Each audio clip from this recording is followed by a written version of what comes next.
चला रुमाल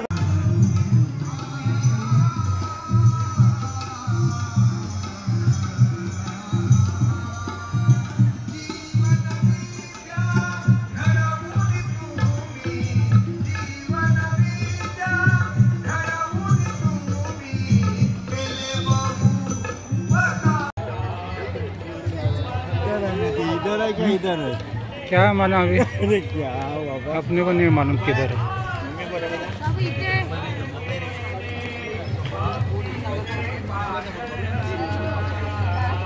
अभी 2 जना और मिला देख। हाँ तुम्हारा गांव वाला मिला, पहचान का मिला। पीछे पीछे देख। अच्छा अच्छा, उनका तो बहुत पहचान है। हाँ वही उनका ये ना पहचान वाला है सब। प्रेसिडेंट है ना। हाँ हाँ वही।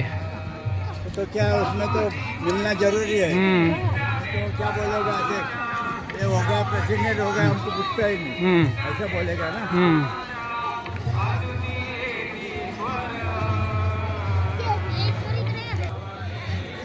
हाँ हाँ आगे को आ जाओ।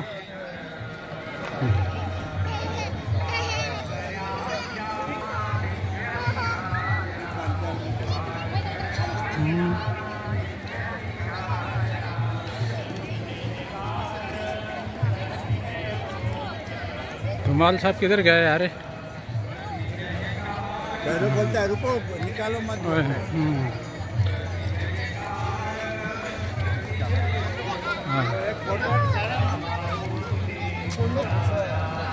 चश्मे वाले को ना, चश्मे वाला है ना उसके साथ में, उसको कोई गुल होगा, एक चीज कोई मिलता नहीं, ढूंढता है वो। तो ये बोलता है उधर होएगा, चलो। हाँ बस जेवण झालं ना? जेवण झालं? बसा बसा इकडे बघा।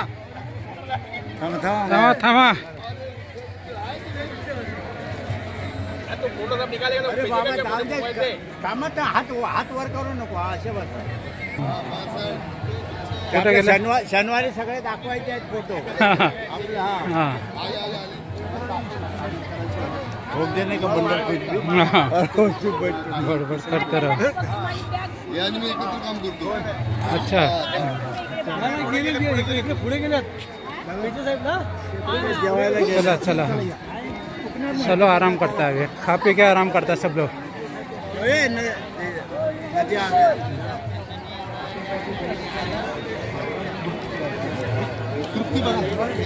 तृप्ती जे जेवणाला आहे ना, हे सगळे इकडे लेडीज बसतात, इकडे किचनमध्ये आम्ही काम केलेलं आहे, सेवेला आलेलो आहे मी। अच्छा कसे काय ते आता माझे सासरे आहेत ना, म्हणजे गाई मुलीची सासरे म्हणजे गाई त्याला परत आहे जेवण वगैरे झालं ना, आपली मंडळ आलेत ना, बसल्याचा पाहिजे तुमच्या शेजारी। झालं येतो ना, एक चक्कर मारून येतो।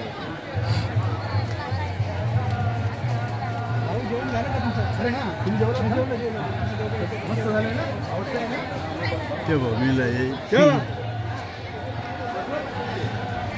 उसको भी ले थैली वाले को साथ में। तुम्ही जेवलात की ना? हाँ शोधताय कोणाला?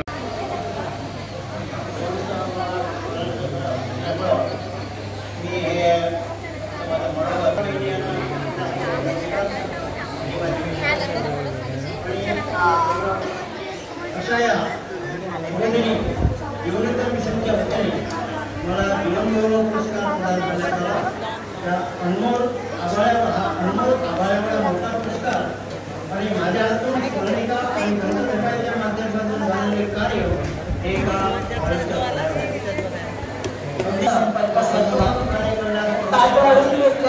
कुणीही वाटेत उभं राहायचं नाही, साईडला जाऊन खुर्च्यांवर बसूनच आपण या महाप्रसादाचा आस्वाद घ्यायचा आहे। खुर्च्या आपापल्या सोयीने हलवू नका, आणि जरी हलवल्या तरी त्या पुन्हा व्यवस्थित करा। इकडे जाऊ रिपीट साठी पुढच्या काढून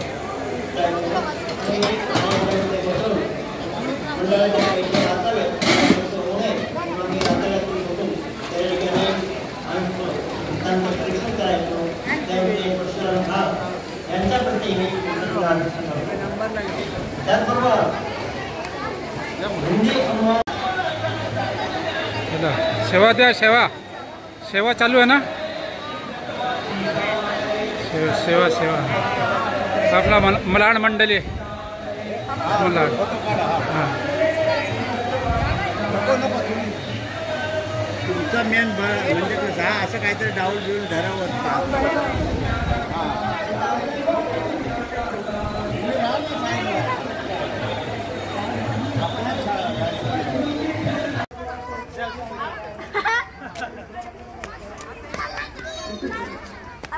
प्रसिद्ध यूट्यूब इन्फ्लुएन्सर आपल्या नामदारिका उर्मिला निंबाळकर आणि श्री सेवा दिली. तसेच 14 वर्ष जीवन विद्या मिशन ज्ञानपीठ में जोरात बोला. विठ्ठल रखुमाई का एक कलाकृति है. अच्छा, बहुत बेहतरीन है. हाँ. ये सदगुरु जब भी ये जीवन विद्या मिशन ज्ञानपीठ का उद्घाटन हुआ था सदगुरु के हाथ से हुआ था उसमें. अच्छा. अब बहुत सारे लोग आते हैं इसको विजिट देते हैं, आके उनको नमन करते हैं. ऐसे सुंदर आसा कलाकृति. विठ्ठल विठ्ठल.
ते येऊन दादांची मुलाखत घेत असतात आणि त्याच्यातून जीवनविद्या दादा उलगडून आपल्याला ती प्रत्येकाला कशी रुचेल समजेल आत्ताच्या भाषेमध्ये, सोशल मीडियाच्या भाषेमध्ये त्याचं मार्गदर्शन या ठिकाणी प्रल्हाद दादा आपल्याला कौटुंबिक सौख्य या विषयावरती आज करणार आहेत.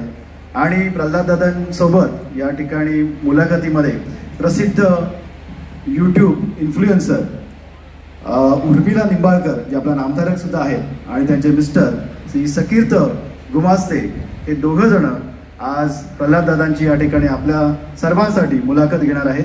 कालच्या सत्रामध्ये मानसिक आरोग्य, शारीरिक आरोग्य या विषयावर आपल्या नामधारक आणि आपले सेलिब्रिटी डॉक्टर्स डॉक्टर विद्याधर लाड आणि डॉक्टर शिल्पा लाड यांनी दादांची मुलाखत घेतली होती आणि त्यांची सांगड घालून जीवनविद्येचं ज्ञान सहज सोप्या पद्धतीने आपल्याला त्या ठिकाणी दिलं होतं. तसंच आजचा सुद्धा कार्यक्रम आहे कौटुंबिक सौख्य. तर सद्गुरू आज्ञा प्रमाण मानून आपले अनेक नामधारक अव्याहतपणे निरपेक्षतेने सद्गुरू कार्य करीत आहेत. त्यांची अनेक वर्ष अनेक मौल्यवान क्षण या जीवनविद्येच्या प्रचार प्रसारासाठी देत आलेले आहेत. अशा नामधारकांच्या कार्याचा जीवन गौरव पुरस्कार देऊन सन्मान करताना जीवनविद्या परिवाराला खूप खूप आनंद होत आहे. आपल्याला माहिती आहे की आपल्या जीवनविद्येची अनेक माध्यमे आहेत आणि या अनेक माध्यमातून आपले नामधारक प्रचार प्रसार करीत असतात. महाराष्ट्राच्या कानाकोपऱ्यामध्ये जाऊन जीवनविद्येचं एक नॉलेज ज्ञान पोहोचवण्याची व्यवस्था करीत असतात आणि अशा सर्वांची हे प्रत्येक जणच कार्य करत आहोत.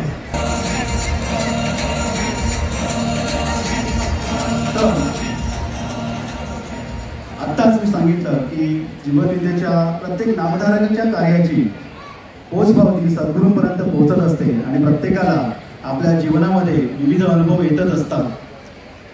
या ठिकाणी आपण सर्व नामधारक कार्य करीत असतो आणि काहींचं योगदान हे तर खूप भरीव असतं आणि या सगळ्यांची माहिती आपल्यासमोर व्हावी, त्यांनी केलेल्या कार्याची प्रचिती काय आहे आणि जीवनविद्या मिशनला त्याचा कसा फायदा झालेला आहे हे सर्व याचं माहिती तुम्हाला मिळाली.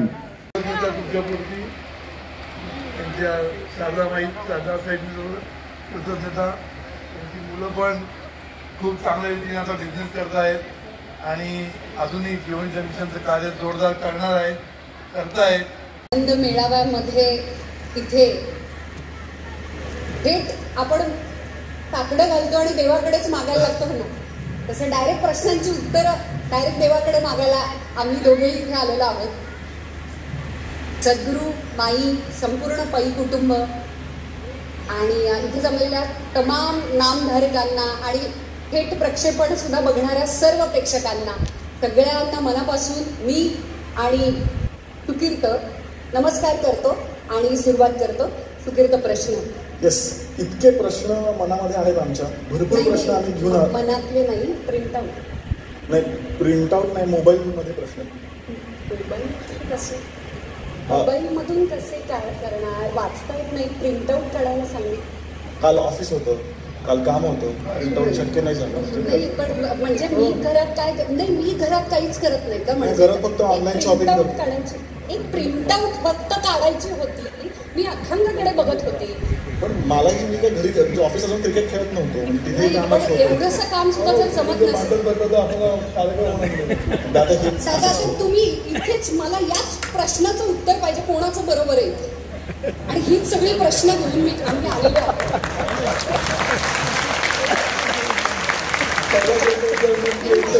माझा पहिला प्रश्नच हा आहे. मी पहिला प्रश्न विचारतो. आणि आता रिसेंटली एक पोस्ट टाकली होती इंस्टाग्रामवरती आणि त्यात विचारलं होतं दादा की लग्न ठरल्यावर पहिली गोष्ट काय करावी, आणि त्यावरची पहिलीच कमेंट होती पश्चाताप. तर का म्हणजे असं तुझं काय म्हणणं आहे? तुझं काय म्हणणं आहे? माझा जाहीर कार्यक्रमात मी सांगू शकतो, नंतर भेटून सांगेन म्हणतो. पण दादा म्हणजे सगळेच ज्यांना आपण विचारतो की लग्न ठरल्यावर कसं, तर म्हणतात शक्यतो करू नका. तर त्याचं कारण काय? म्हणजे ज्यांचं झालंय ते सांगतात की आम्ही फसलो, तुम्ही करू नका. उत्तर काय द्यायचं मला प्रश्न आहे. तुम्ही आता जे लग्न सगळे फसलेले लोक बसलेले आहेत, सगळ्यांच्या तोंडावर हास्य दिसते, म्हणजे बरोबर आहे असं म्हणायचं आहे. असो, लग्न म्हणजे पश्चाताप नाही, लक्षात ठेवायचं. लग्न म्हणजे एक काय म्हणतात त्याला, एकमेकांना आधार, एकमेकांची काळजी घेणारं कोणतरी असतं. याचं महत्व कधी कळतं? लग्न व्हायच्या अगोदर कळत नाही, तेव्हा खूप फ्रीडम वाटतो ना, फ्रीडम पाहिजे सगळा. म्हणजे काय, मी वाटतं ते करीन, कोण मला विचारणार आहे. लग्न झाल्यानंतर कोणतरी विचारणार असतो, कुठे गेला होता, त्याच्यासाठी त्या मुलीकडे का बघत होता, असे विचारणारे घरी असते ना. मग तो जो काय म्हणतात त्याला फ्रीडम जो मिळत नाही ना, तो थोडासा पश्चाताप होतो ना, असं नाही, पण तो तात्पुरता असतो, कायमचा नसतो. बरोबर. मला त्याच्यातूनच पुढचा प्रश्न असा विचारायचा दादा, की तुम्ही इतकं छान उत्तर दिलं की नंतर आनंद आहे, तात्पुरता पश्चाताप आहे. पण ना, जुन्या आज्यांना वगैरे विचारले ना की असं असं होतंय, कौटुंबिक सौख्य, भांडणच इतके होत आहेत, तर त्या आज्या म्हणायला लागतात का आम्ही काय संसार केले नाहीत का, एवढी पोरं काढली, इतकं धुणं धुतलं, आणि मग त्या सुरूच होतात ना की जाताना दळून पीठ काढलंय वगैरे. तर त्यांच्यासमोर आमचे प्रश्न मांडताच येत नाही. त्याच्यामुळे त्यांच्याकडे गेल्यानंतर ते म्हणतात तुम्हाला कशा बऱ्या कटकटी आहेत, आम्ही संसार चांगले केले. तर तुम्ही काय याच्यावरती उत्तर द्याल? हे पण आजोबाच आहे खरं म्हणजे, उत्तर देतो तुला. तुम्ही सगळ्यात यंग आणि सगळ्यात कूल आहात दादा, त्यामुळे तुम्हीच उत्तर देऊ शकता. काय माहितीये, पूर्वीच्या काळी चॉईस नव्हता. एकदा लग्न झालं की झालंच ना सगळं, म्हणजे परत फिरण्याची सोय नव्हती. बरोबर. आणि काय म्हणतात, सर्वायवल महत्वाचं असतं ना. तेव्हा मुली नोकरी करत नव्हत्या, बायका नोकरी करत नव्हत्या, त्यामुळे त्यांना पती म्हणजे परमेश्वर अशी एक भावना होती. पतीने सांगितले चांगलं, पतीने जरी आपल्याला हे केलं तर पती देव ना, काय बोलणार त्याच्या पुढे. त्यामुळे कोणी आवाज काढत नव्हतं, तोंड उघडत नव्हतं. त्यामुळे पती पण खुश, पण कोण आर्ग्युमेंट करायला पडत नाही आहे. मी सांगतो ते पूर्व दिशा. त्यामुळे त्यावेळी संसार चालले होते. याचा अर्थ ते सुखाने चालले होते असं नाही, लक्षात ठेवायचं. काही नसल्यामुळे, काही उपाय नसल्यामुळे एकत्र राहणारे मी कितीतरी कुटुंब बघितले. एकदा तर आमच्या कोर्सला एक कुटुंब आलं होतं, बायको या साईडला बसली, पुरुष त्या साईडला बसला.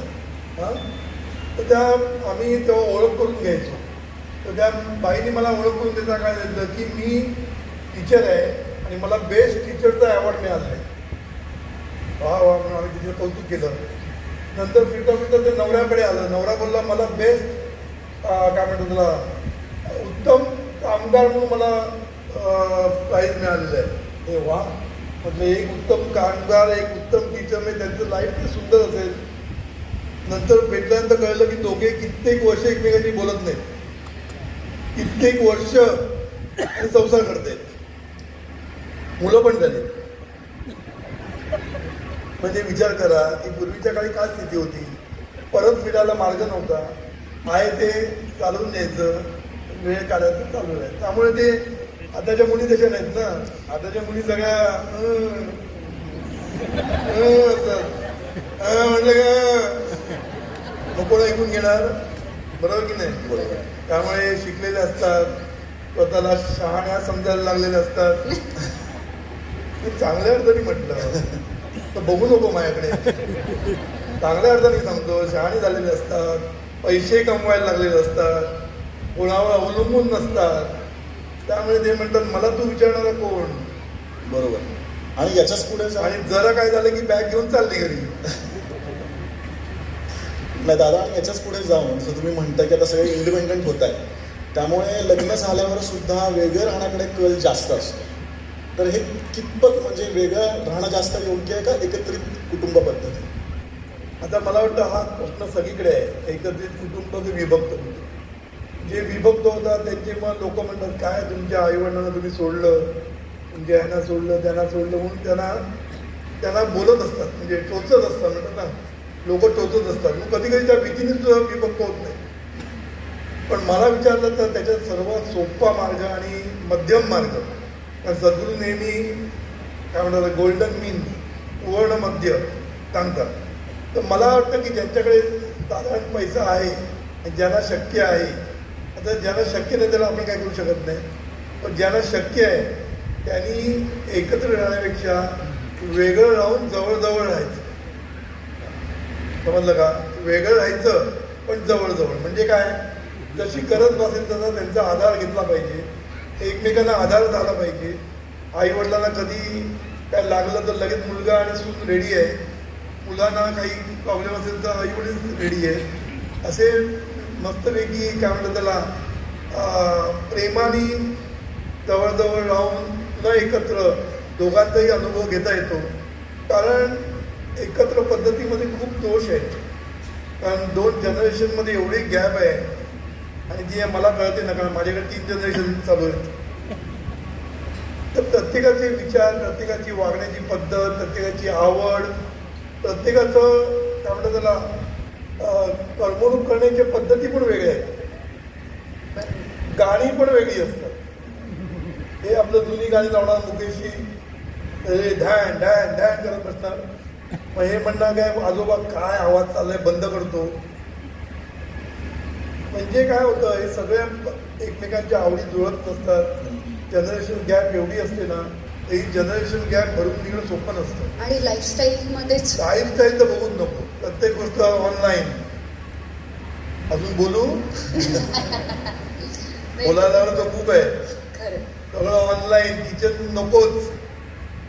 हो, किचन तर नकोच म्हणतात. हल्ली किचनची बेडरूम करा म्हणतात, एक बेडरूम एक्स्ट्रा मिळते. किचन काय फोन मिळालं की आहेत झोमॅटो आणि काय म्हणतात ते झोमॅटो ना, स्विगी झोमॅटो स्विगी सगळे आहेतच. नुसतं फोन मारला की घरी जेवण. कशाला किचन पाहिजे असे म्हणणारे आताची पिढी आहे. आणि जुनी पिढी काय म्हणणार, अगं बाहेरचं खाऊ नकोस, घरचा वरण भात चांगला बाहेरचं खाण्यापेक्षा. ही पिढी कुठे ऐकणार आहे.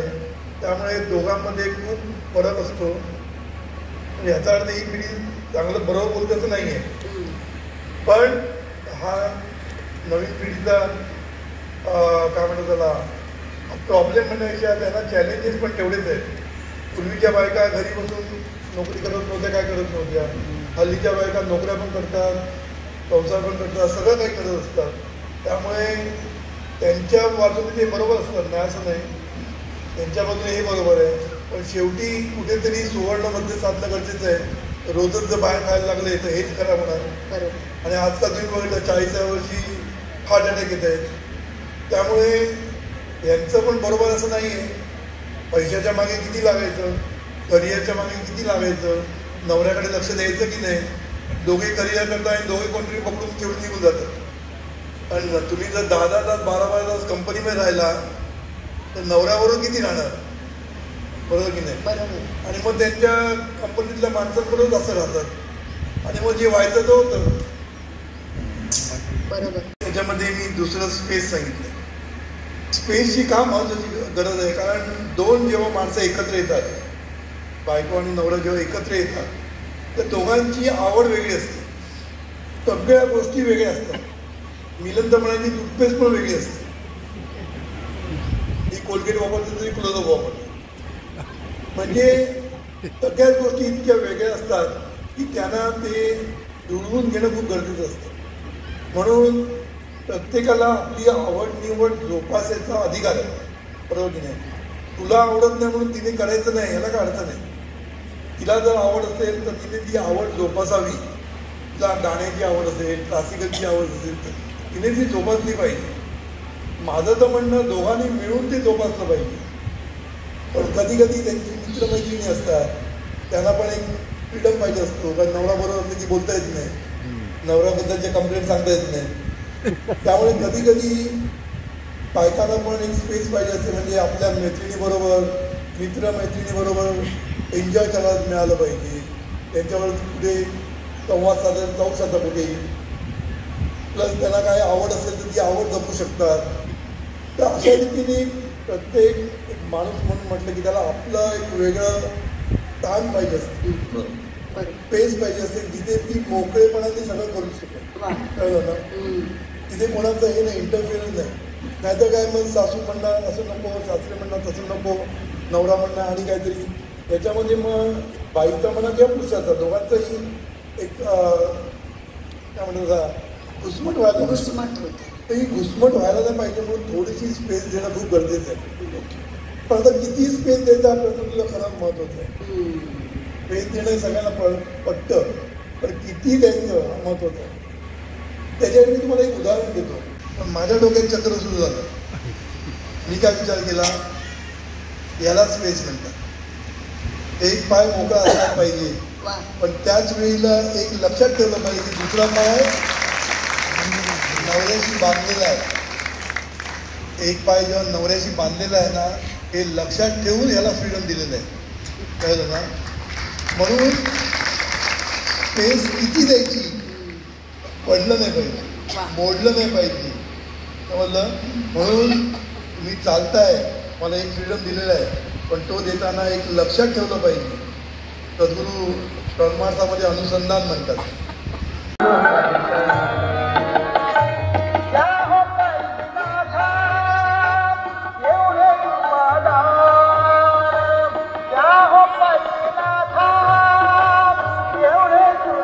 या उधर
उधर है चाय, चाय उधर है।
मंडळाने त्यांची व्यवस्था केलेली आहे.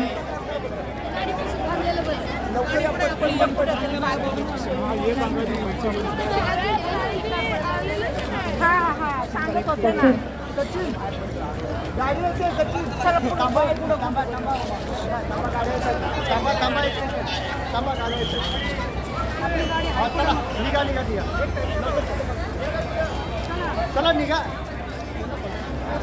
बाजूला घ्या तुमच्यामुळे बाकीचे इकडे लोक थांबतात.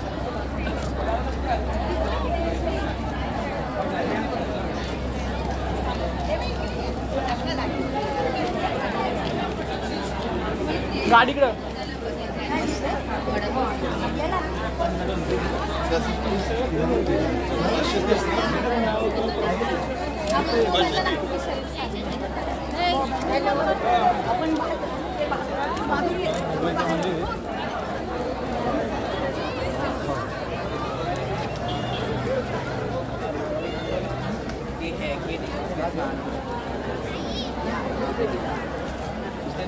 No problem.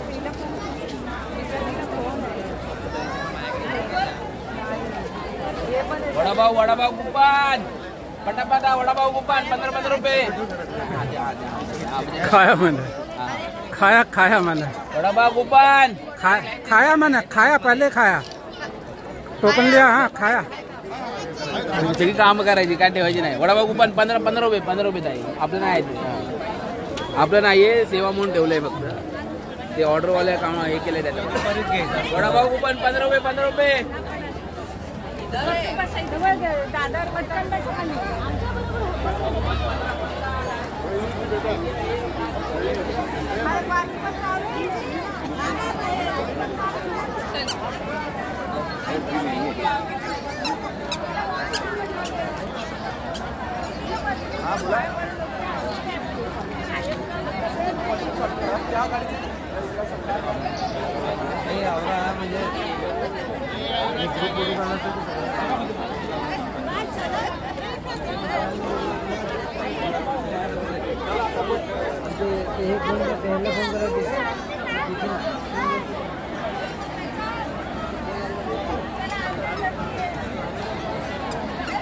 खाया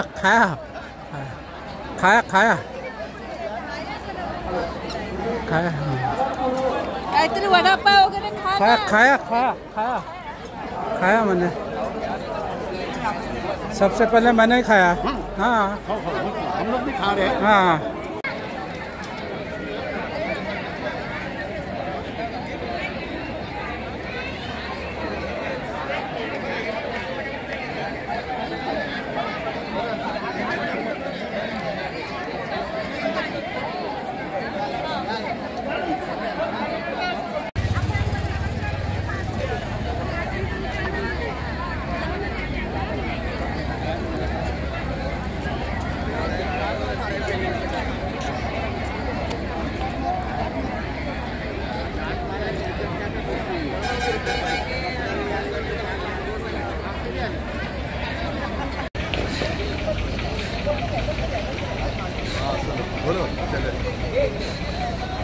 हाँ हाँ नहीं कल आ रहा हूँ हाँ